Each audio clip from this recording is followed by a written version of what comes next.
This is discharge teaching for a patient with COPD. So first we want to assess our patient and make sure they're actually ready for discharge. So we want to assess their respiratory status and the adequacy of gas exchange to make sure they're at their baseline level. We also want to assess their cardiac status and ensure adequate perfusion. We can do this by looking for dependent edema or checking capillary refill. You also want to assess their nutritional status and ensure the patient and caregiver's adherence and understanding of the illness and treatment. They should be able to discuss drug therapy, signs of infection, avoidance of respiratory irritants, nutrition therapy, and activity. Some equipment that COPD patients may need for home care would be oxygen for oxygen therapy. They may need a hospital type bed, a nebulizer. They may also need a tub transfer bench or a shower chair.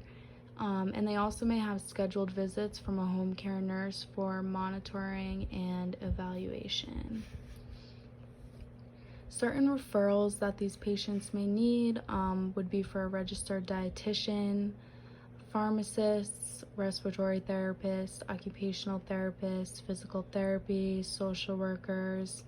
Some programs that might help out these patients would be assistance programs like Meals on Wheels or support groups, such as ones sponsored by the American Lung Association.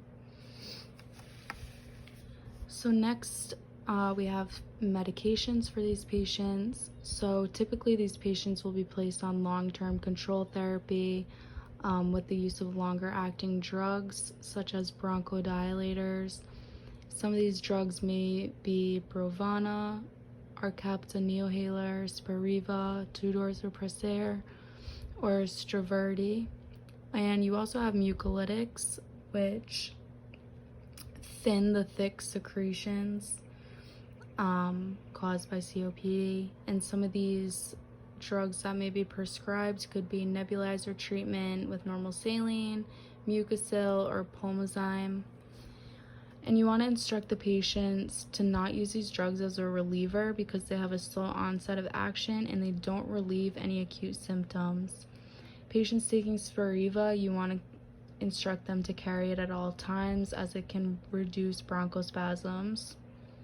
You also want to instruct them to increase fluids as these drugs can cause dry mouth. And if a patient's taking an MDI, before use, make sure they shake the drug because the drugs can separate easily. You also want to instruct the patient to report any blurred vision, eye pain, or headache. So with the use of DPI or dry powder inhaler, these typically are more common with patients that have COPD.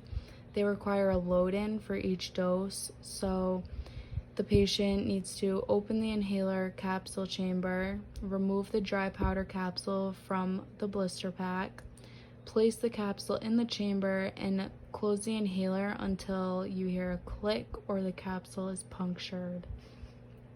To use the inhaler, read the instructions for how fast to breathe. Exhale fully away from the inhaler first, and then place your lips on the mouthpiece and breathe in forcefully, and then remove the inhaler from the mouth. So you want to teach the patient never to exhale into the inhaler because it will moisten the powder, causing it to clump and not be delivered accurately. You never want to wash or place your inhaler in water. You also never want to shake your inhaler, and you want to keep it in a dry place at a room temperature. You may not feel, smell, or taste the medication in the mouth either. So dietary teaching, you want to instruct the patient to maintain hydration as this can thin the thick secretions. Instruct them to drink at least 2 liters a day. Instruct them to plan their biggest meal of the day when they're most hungry and well rested. 4 to 6 small meals a day may be preferred rather than 3 larger meals. If prescribed a bronchodilator, use 30 minutes before meals. Avoid foods that stimulate coughing. You also want to instruct them to avoid caffeine that can increase urine output and lead to dehydration. And urge the patient to eat high calorie, high protein foods. So another important thing is you want to stress the use of breathing techniques, because this can reduce dyspnea, anxiety related to COPD. So the two types of breathing are abdominal breathing and pursed lip breathing. For abdominal breathing, the patient will lie on their back with their knees bent, or if it's not comfortable for them, they can sit in a chair. Place their hands on their abdomen for some resistance. Start breathing from the abdomen, but keep the chest still, and make sure your hands rise and fall accordingly as you're breathing. For pursed lip breathing, the patient's going to close their mouth and breathe in from their nose. They're going to purse their lips, breathe out slowly without puffing out their cheeks. They want to spend 2 times the amount of time spent breathing in doing this step. They also want to use their abdominals to release as much air as possible, and remember to always use this during physical activity to prevent or manage dyspnea. So extra teaching points that we want to instruct the patient are to avoid crowds and receive pneumonia and flu vaccines yearly, because we want to reduce the risk for infection. We want to urge the cessation of smoking, as this can also add on to the effects of COPD. We want to explain that to the family that the patient may have periods of anxiety, depression, anger, or ineffective coping related to the COPD.